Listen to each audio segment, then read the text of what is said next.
All right, well, thank you for those songs this evening. We'll be going to Romans 8.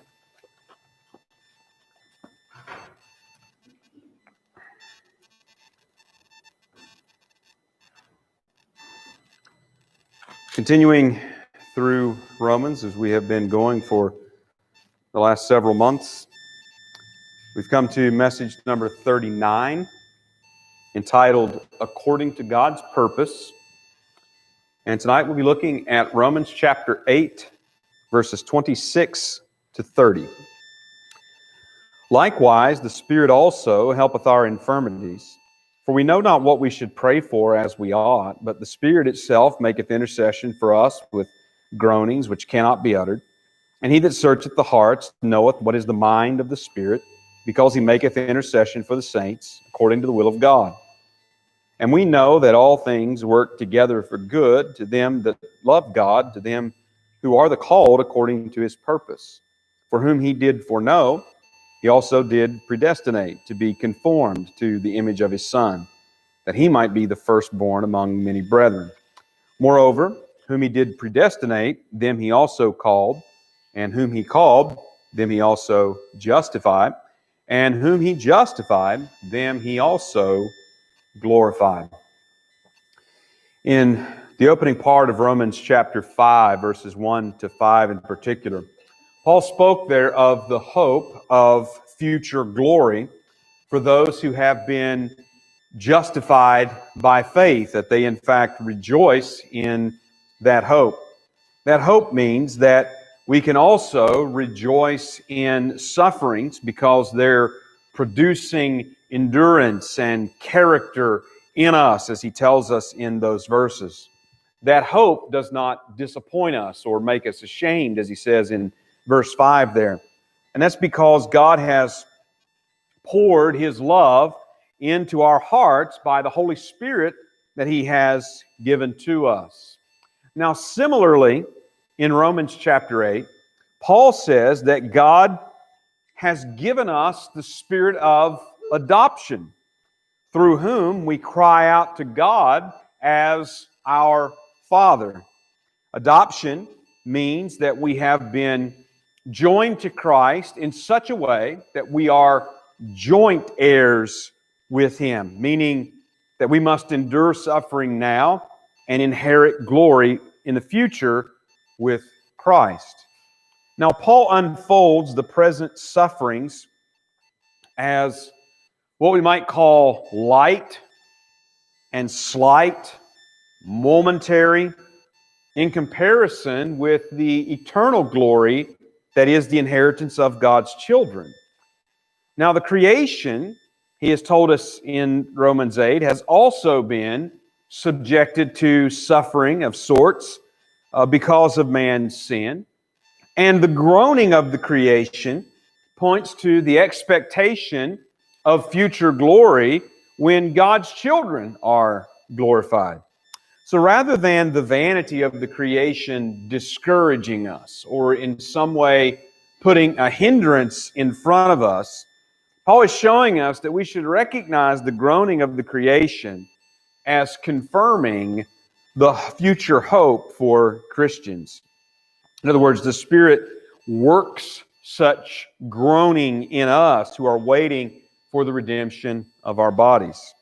So in the big picture, the hope that we have and the experience through the Holy Spirit in us stabilizes us in the face of our sufferings and in the face of the vanity of the creation. So now in verses 26 to 30, Paul has two more points of anchorage for securing our hope in this present life of future glory. One is the work of the Spirit in the midst of this present life, in the midst of the sufferings, in the midst of the vanities and futilities that we are subjected to. And the second is the work of God over and above all of these things that we are experiencing to carry out his eternal purpose for his creation and for his children. Now, Paul in these verses acknowledges our weakness in this present life. And he speaks to the powerful work that is going on to overcome and to surely bring us to glorification and the inheritance of the saints. So we look at this passage in two parts, verses 26 and 27, that give us the groanings of the Spirit. Verses 28 to 30, which give us God's will for His children. So we'll begin looking at the groanings of the Spirit, beginning with verse number 26. Likewise, the Spirit also helpeth our infirmities, for we know not what we should pray for as we ought, but the Spirit itself maketh intercession for us with groanings which cannot be uttered. Now, one way to look at verses 24 and 25 that come just before this is that these verses are Paul's conclusion that our hope is rock solid, and it enables us to wait patiently. That's what he spoke of in those verses, that hope, and that is hope is what we have not seen yet, and we with patience are waiting for it. So we wait patiently because we have a hope that is rock solid and secure. So in verse 26, Paul begins here with, it's translated likewise, and there's actually a conjunction in the Greek text. It's not translated there. So it's Paul opens up this verse by saying, and in the same manner. Speaking of the Spirit, in the same manner, or and in the same way. So the work of the Spirit that Paul's talking about in this verse is likened to the function of hope in us in enduring sufferings and the vanity of the creation in this present time. What he just spoke of in verses 24 and 25. So the Spirit functions in a similar way that this hope functions in this present time. Not meaning that it's the same work exactly, but meaning that it has the same result. The work of the Spirit results in our assurance, as does our hope. So he says that the Spirit helps our infirmities. And the word for help does mean to cooperate or to assist. Paul is saying here that the Spirit assists us in our infirmities in this present time. Now, infirmities, the word itself refers to weakness or feebleness. It in some way relays a lack of necessary strength. Now, Paul is here again speaking generally, as we have seen consistently in this passage. And he's speaking generally about our human weakness in this mortal life. That's the infirmities that he is referring to.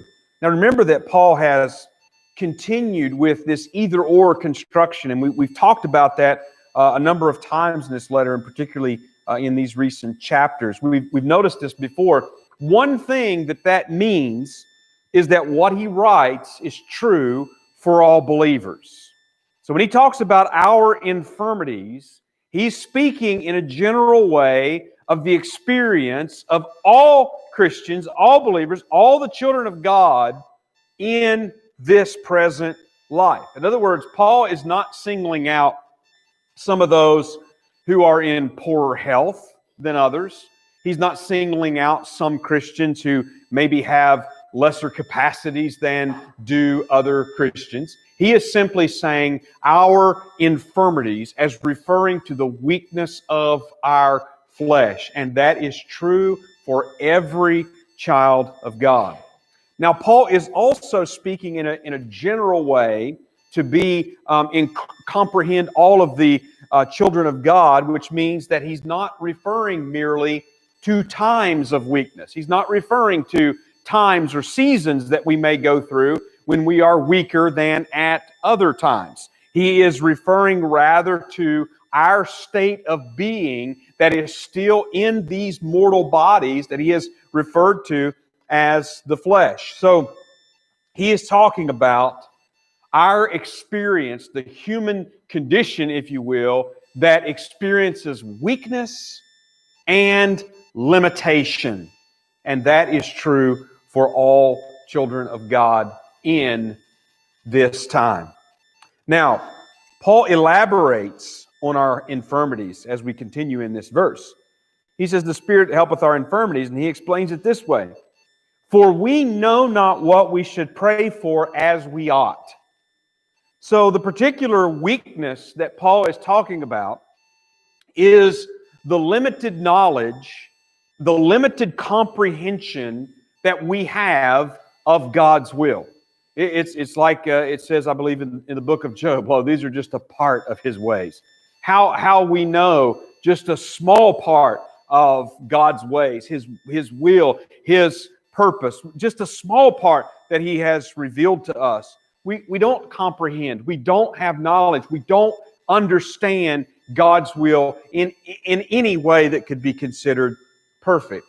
Now, the Apostle John wrote of the importance of praying according to God's will in 1 John chapter 5 and verse 14. That certainly, I believe, is implied in praying in Jesus' name, praying in faith, believing, all of these things. And Jesus also modeled praying according to God's will in Gethsemane when he said, if it be thy will, nevertheless, not my will, but thine be done. If it be thy will, let this cup pass from me. So in other words, what I'm saying is that when it comes to prayer, we have instruction to pray according to God's will. We have example to pray according to God's will. And Paul says that our common weakness is that we do not know what we should pray for as we ought. Again, that's true of every child of God. We do not have perfect knowledge of God's will. Now, Paul, when he says we don't know what we should pray for, he is certainly talking about the content of the prayer.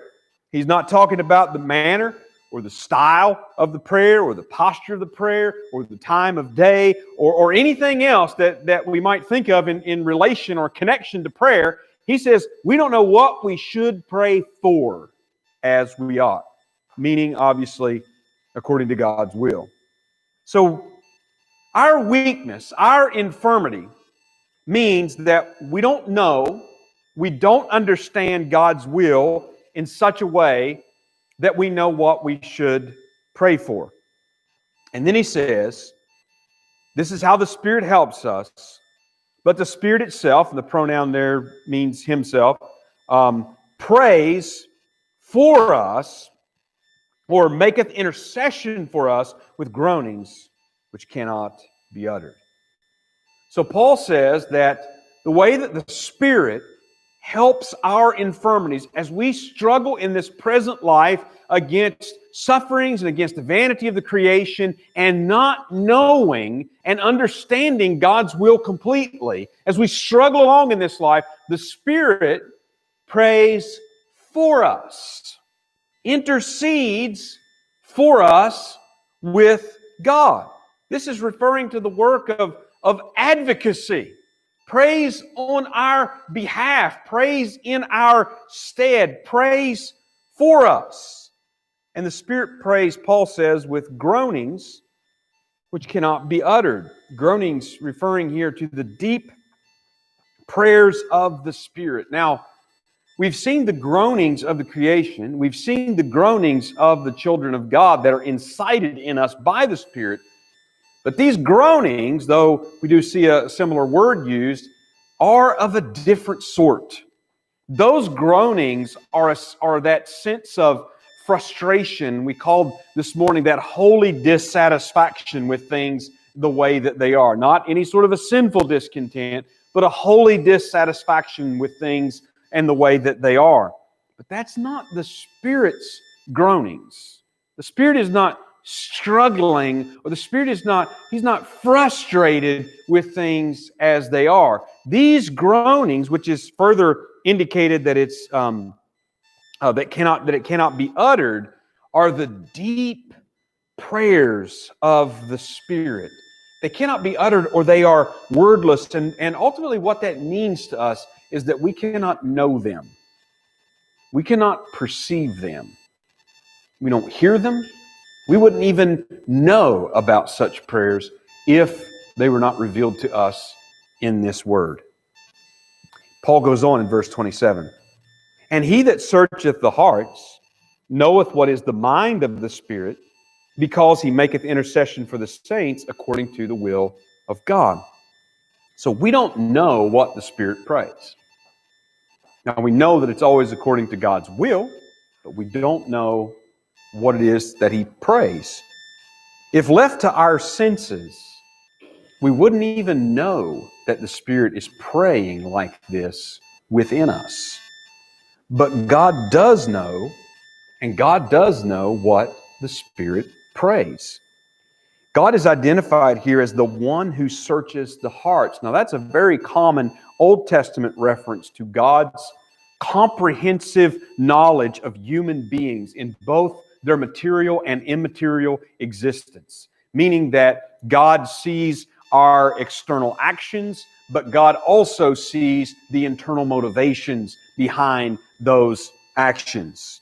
Now, oftentimes this is said of God knowing the hearts, and it's used in a form of a warning that is delivered to say that the thoughts and the motives cannot be concealed from God the way that we can conceal them from other people. We can sort of pull the wool over other people's eyes. We can convince them that we're doing something for a reason that is totally opposite of the reason we're actually doing it. But that is not the case with God. We cannot fool Him. We can't trick Him. We can't conceal our inner thoughts and motives from God. However, that is a very common way that it is used, but as Paul uses it here, he is talking about God the Father, and he is once again referring to that comprehensive knowledge that God has of all things, even things that are unknowable to us. But he's not using it in terms of a warning to us. He's using it for a comfort. He's using it for an encouragement. Ultimately, the prayers of the Spirit from within us are effective because the Father and the Spirit are one. The Father and the Spirit are of one mind. And so the Spirit always prays according to God's will. As we navigate the sufferings and the futility of this present life, we don't know what we should pray for. It might seem like that's an easy question, but we really don't. But the Spirit always knows and always prays for us from within our own hearts, where He dwells within us according to God's will. And again, Paul's giving us this as a comfort and as an encouragement and as a stabilizing hope. Paul's point here is not to give us a theology of prayer.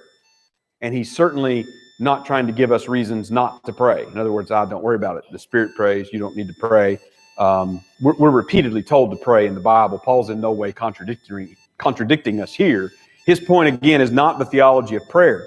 But what Paul is doing is he is unfolding more of the riches of the Spirit that we have been given. What a gift, even though it's spoken of in terms of a first fruits or a pledge or just an earnest or just a down payment, that it's in some way just a partial payment of that is to come, but still yet has riches beyond our imaginations. So this work is something that we would never know anything about if we weren't told about it through the Spirit's inspiration. The whole point is to show how the Spirit helps us endure and remain steadfast in our hope during this present time. And then we move on, beginning in verse 28, as Paul picks up in verse 28 and speaks about God's will for His children. And we know that all things work together for good to them that love God, to them who are the called according to His purpose. Now, that "and" that we see there at the start of this verse signals that this is a continuation. Paul is giving us additional reasons for the security of our hope.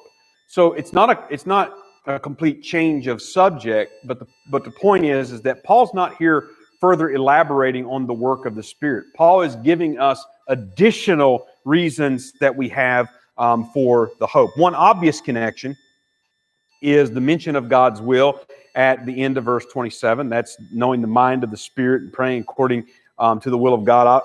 That's an obvious connection.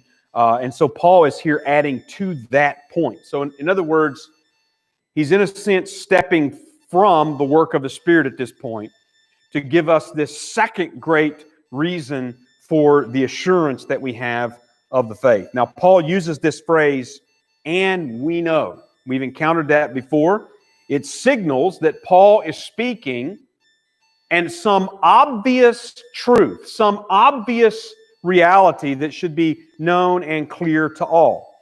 Now, the obvious aspect of this truth that Paul is speaking in verse 28 is that God sovereignly rules over all things to accomplish His purpose from before the creation of the world. That's an obvious truth. That's an obvious reality that we should know, we all should know. Now, "and we know" signals that that's something that should be readily understood and receive truth among Christians. But Paul is pointing to it to make it deeply personal for each child of God. And don't forget that that is Paul's aim as he is going through this part of the letter, that each child of God understands the assurance of the hope of future glory that they possess. So as Paul talks about this, he's taking what is an obvious and should be well-known truth. Well, God is sovereign over all. He's ruling over all things to bring about His purposes. But Paul wants to take that obvious truth that's so high and lofty, and he wants to take it right down to the very heart of each child of God. So Paul is indeed making this very personal. And this is in keeping with the way that he has spoken about the Spirit working in us in several ways. It's the Spirit working in us, the Spirit of adoption we've received, and through the Spirit we cry, "Abba, Father." Again, very personal, very intimate there. And there's also indicators in the text that of the personal nature of Paul's application. We'll see these as we move along. So first of all, in verse 28, what are the all things that Paul is talking about? Now, we could say everything, and we wouldn't be wrong in the sense that God works everything according to His will and works it together to accomplish His purpose. But I think if we just say everything and move along, I think we've actually are missing Paul's point. What is the all things that Paul's talking about here? Well, in the immediate context of this verse, we understand that the all things includes our adoption, our present sufferings, the creation groanings, and also the help of the Spirit in praying for us. Now, given the connections that we've already noted with chapter number 5, and seeing this certainly as a cohesive unit, as chapter 8 essentially ends where chapter 5 began, given the connections with chapter 5 and this theme of future glory that has run throughout this section to be wrapped up in this chapter, we should understand those all things to comprehend all that Paul has been talking about, particularly since chapter 5. So all the things, and we've been noting all along the way, Paul is focusing on this present life. He's focusing chapter after chapter, we have talked about that. And so all of these things that Paul has been talking about, all the experiences of our present life, all these things Paul's been talking about are understood and comprehended in the all things that he's talking about that work together for good. So what would that be? Well, that would be suffering of tribulation. He started talking about that in chapter 5. What about death to sin, death to the law, being joined to Christ, receiving the Spirit, warring against sin, mortifying our members, and so on. In other words, we have talked about how sin and death and the law and suffering are all experiences of this present life that seem to threaten the assurance and the security that we have in our justification of the hope of future glory. These things seem to threaten that. We've talked about how Paul has removed those threats. And here that would be comprehended in the all things. Paul says, all these things that we have been talking about, all of these things that in many ways seem to be against us, seem to be working against us, seem to threaten our justification. Paul says, all these things are working together for good. So rather than all these things being against us, they work together for good. That they work together means that they're all according to God's plan or to God's purpose, which is what he says in just a little bit. So all things are working together means all things according to God's purpose are working together. And they're working together for good. Well, what's the good? Well, the good, even in this verse by the end, is God's purpose. That's the good that they're working for, is the fulfilling of God's purpose. This is explained in the next verse as conformity to Jesus Christ. So all these things that seem to be a threat to the children of God are working together for the good of the children of God. That is, their being finally and fully conformed to the image of Jesus Christ. That is the future glory Paul has been talking about. Paul says that this is true in verse 28 for all of those who love God and who are called by Him. He adds here two more descriptors for the child of God, the true believer. We've been talking about those as we have been going along. So here we see two more descriptions being added. The children of God, they love God, and they are the called of God. Now, the first thing that should strike us as odd is when Paul says here in verse 28, to them that love God. Paul actually doesn't talk that way very often.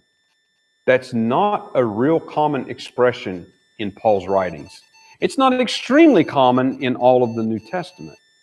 We're in a book like Romans, and we would expect this deeply theological. We would expect Paul to say, all those who believe in God, all those who have put their trust in God, all those who have taken refuge in God. But rather, Paul says, to those who love God. Now, Paul does not mean that what he is saying here is true for those who love God enough, or for those who love God maybe more than what some others do. No, this love for God refers back actually to God's love poured into our hearts by the Spirit. Chapter 5 and verse number 5. It also refers back to the work of the Spirit in us to experience that relationship with God as our Father earlier in this chapter, by which we cry, Abba, Father. And so here in the same vein, he expresses it as our love of God. Further, he says those who love God are also those who are the called according to His purpose. Now, when Paul uses this term for calling, and he uses it with God as the subject, in other words, God as the one who calls, he means God's summons that brings people into a relationship with Him. He's used it that way already in the earlier part of Romans chapter 1. He also uses it that way in the early part of 1 Corinthians chapter 1. And he speaks of this calling being according to the purpose of God. It was according to God's purpose means that those who love God, those who are His children, His adopted sons and daughters, those who believe in Him, those who are united to Christ. We've had all these descriptors He's used in these chapters. It means that we were summoned to God with and for a particular purpose. That we are called to God, we are summoned to a relationship to God for a particular purpose and plan, and that being for each one of us to be conformed to the image of Jesus Christ in glorification. And that comes, of course, from the following verse. And as we continue through verse 30, it is very clear that these descriptors are used of all of God's children. Let me come to verse 29. For whom He did foreknow, He also did predestinate to be conformed to the image of His Son, that He might be the firstborn among many brethren. Now, verses 29 and 30, which are a continued sentence, they explain this purpose that is mentioned at the end of verse 28. The purpose to which God has called us. Paul expounds God's purpose in these verses in a sequence of 5 key events that move from the past through the present to the future. In other words, these are events that are in a sequenced order. In terms, they move this way in terms not only of our experience, but also in terms of the creation as well. First of all, he says, for whom He did foreknow. Now, the word foreknow in the Greek means to know beforehand. It can refer to advanced knowledge, having knowledge of something before it happens. It's used that way in a couple of places. Acts 26:5, 2 Peter 3:17. When God, though, is the subject of this verb, it is never used to speak of merely knowing something ahead of time. It's never used that way of God. It is used in 2 different ways in the Bible when God is the subject, that He is the one who foreknew. It's used in 2 different ways. When it speaks, first of all, of events, when it speaks of events, it means that God determined those events before they occurred. You can see it used that way in Acts 2, verse 23, and in 1 Peter 1, verse number 20. So when it's used of God in reference to events, it means that God determined those events before they occurred. When it is used of God to speak of people, it means that God chose to know, and let's just put that in quotes for a moment, to know them beforehand in the sense of entering into a covenant relationship with them. In other words, it's used in that consistent Old Testament sense of God knowing, for instance, Israel. He says, you have I known of all the nations on the earth. Now, God has perfect knowledge of everything in the entire creation that He has made. So it didn't mean that God knew who Israel was, but He didn't know who these other nations were. No, it meant that God knew them in the sense that He had entered into a covenant relationship with them. So when it is used that way, you can find it in Romans 11:2 when he's talking there about Israel. God, His people, which He foreknew. It's also used that way in 1 Peter chapter 1 and verse 2, where Peter writes about the elect according to the foreknowledge of God the Father. So this second usage is obviously what applies here in verse 29. For whom He did foreknow. He's talking about people. He's talking about specifically the children of God, those who end up being glorified. Those whom God chose beforehand to enter into covenant relationship with. Now we might ask, before what? Beforehand? Well, before what? Well, the parallel or a parallel passage is given to us in Ephesians chapter 1, verses 4 and 5. according as he hath chosen us in him before the foundation of the world, that we should be holy and without blame before him in love, having predestinated us unto the adoption of children by Jesus Christ to himself, according to the good pleasure of his will. So in Ephesians 1, 4, and 5, we have a parallel passage telling us that this choice was made by God the Father before the foundation of the world. In other words, that means the creation of the earth. Before that creation took place. So that was the before. Before what? Before the foundation of the world. Going on in verse 29, he says of those that he foreknew, he says, he also did predestinate. Of those that he foreknew, Paul says, he predestinated them. Now, the word for predestinate means to predetermine or to foreordain, to determine beforehand.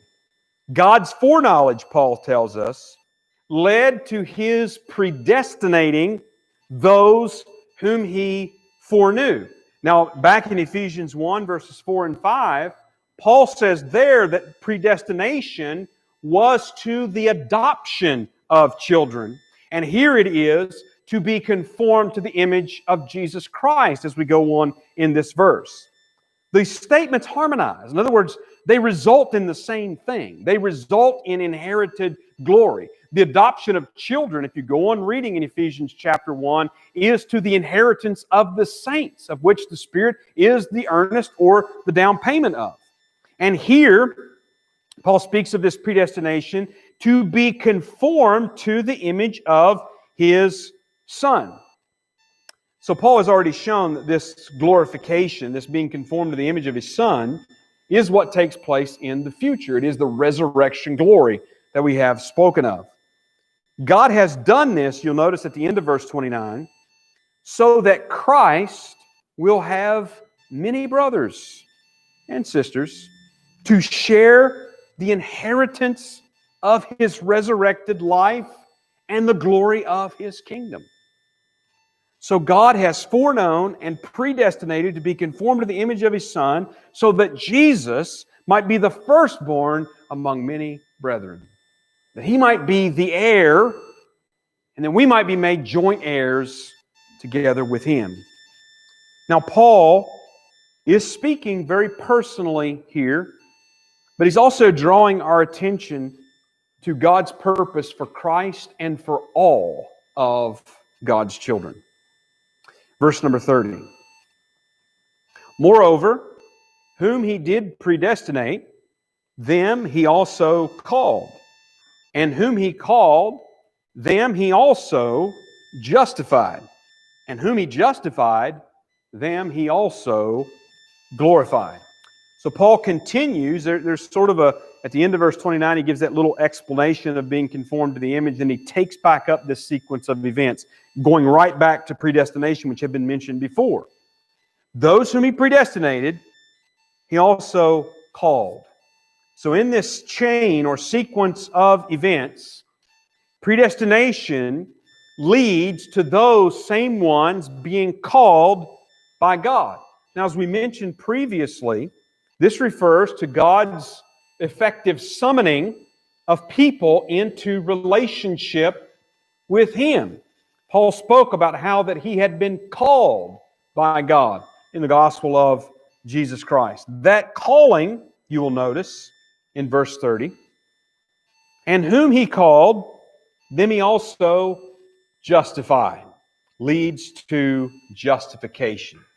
Now, justification has been central to Paul's letter to this point.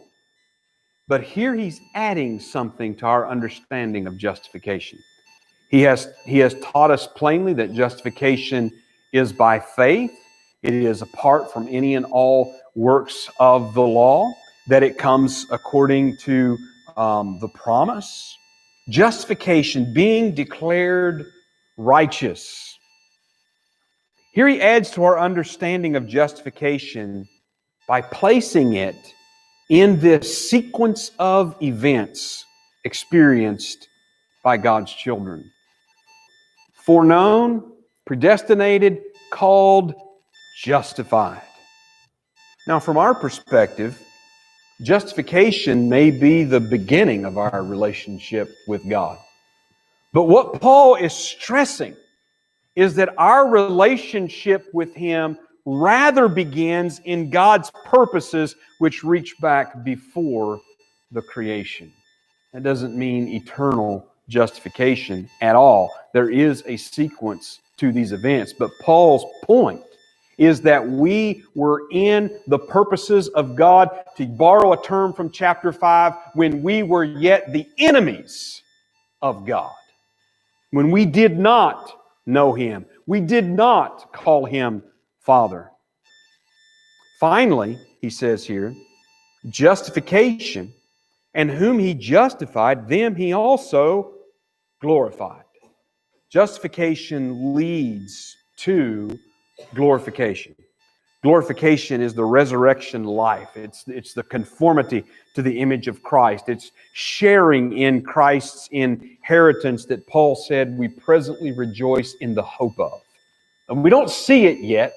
We patiently wait for it. And it's interesting when you look at this sequence that Paul has given us, that all of these verbs are in the past tense as an accomplished fact. So what do we make of that? Well, he had just a few verses ago stressed that hope was not seen. Hope was something that had to be waited for. But he's not contradicting himself. Rather, again, he's referring to the security of all of these being fulfilled. And it's very similar to when Paul referred in chapter 4, verse 17, when he was referring to Abraham and the fact that God called Abraham the father of many nations. When did He do that? He did that when Abraham was childless. Abraham had not had any children, and yet God called him the father of many nations. Paul said there that God called those things that were not as though they were. I believe that that is the intention of this sequence that Paul is giving us as he speaks of them, all in the past tense, as accomplished fact.